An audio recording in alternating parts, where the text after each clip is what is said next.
नमस्कार दोस्तों, हाल ही में राहुल गांधी जी के दावा किया है कि वोट लिस्ट में नाम हटाने और नकली नाम जोड़ने का खेल चल रहा है। तो चलिए आज हमें आसान भाषा में समझते हैं कि आखिर नाम हटता कैसे है और जुड़ता कैसे है और कब हटाया जाता है वोटर लिस्ट से नाम। अगर कोई मतदाता अपना पता बदल ले और दूसरी जगह शिफ्ट हो जाए, अगर किसी मतदाता की मृत्यु हो चुकी हो, अगर किसी का नाम दो जगह दर्ज हो गया हो, इन स्थितियों में चुनाव आयोग नाम हटाता है। नाम हटाने की प्रक्रिया, इसके लिए आपको फॉर्म 7 भरना होता है। इस फॉर्म में अपनी जानकारी, हस्ताक्षर या अंगूठे का निशान देना पड़ता है। इसके बाद बीएलओ और एआरओ द्वारा जांच होती है। अगर सब कुछ सही पाया जाता है तो आपका नाम वोटर लिस्ट से हटा दिया जाता है।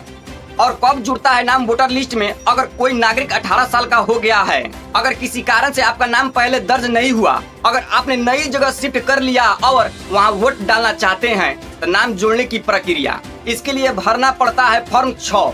आपको आधार, पैन, जन्म प्रमाण पत्र या पहचान पत्र जैसे डॉक्यूमेंट लगाने पड़ते हैं। बीएलओ आपके घर आकर सत्यापन करता है। अगर कोई आपत्ति नहीं आती है तो आपको एक ईपीसीआई नंबर दिया जाता है और आपका नाम अस्थायी रूप से वोटर लिस्ट में जुड़ जाता है। राहुल गांधी जी का एक बड़ा आरोप। अब आते हैं उस मुद्दे पर जिसकी वजह से यह चर्चा तेज हुई। राहुल गांधी जी ने प्रेस वार्ता में कहा कि मधेपुरा और आनंद जैसी सीटों पर वोटर लिस्ट में बड़े पैमाने पर गड़बड़ी हुई है। हजारों वोटर्स के नाम डिलीट हुए। ऑनलाइन सिस्टम से बैठकर दूसरी जगहों से यह काम हुआ। इस्तेमाल हुए मोबाइल नंबर कर्नाटक के नहीं बल्कि दूसरी स्टेट के थे। कांग्रेस समर्थकों को टारगेट करके उनके नाम हटाए गए। राहुल गांधी जी ने आरोप लगाया कि यह सब संगठित और सेंट्रलाइज तरीके से हुआ है। कांग्रेस नेताओं ने नारे लगाए, वोट चोर गद्दी छोड़।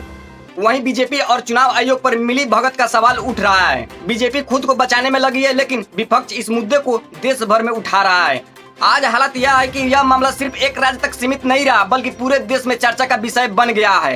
तो दोस्तों, ये थी पूरी कहानी, कैसे वोटर लिस्ट से नाम हटाया और जोड़ा जाता है और राहुल गांधी जी ने इस पर क्या बड़ा आरोप लगाया। अब सवाल आपसे, क्या सच में वोट चोरी का खेल हो रहा है? आपकी राय क्या है? कमेंट करके जरूर बताइए। जय हिंद।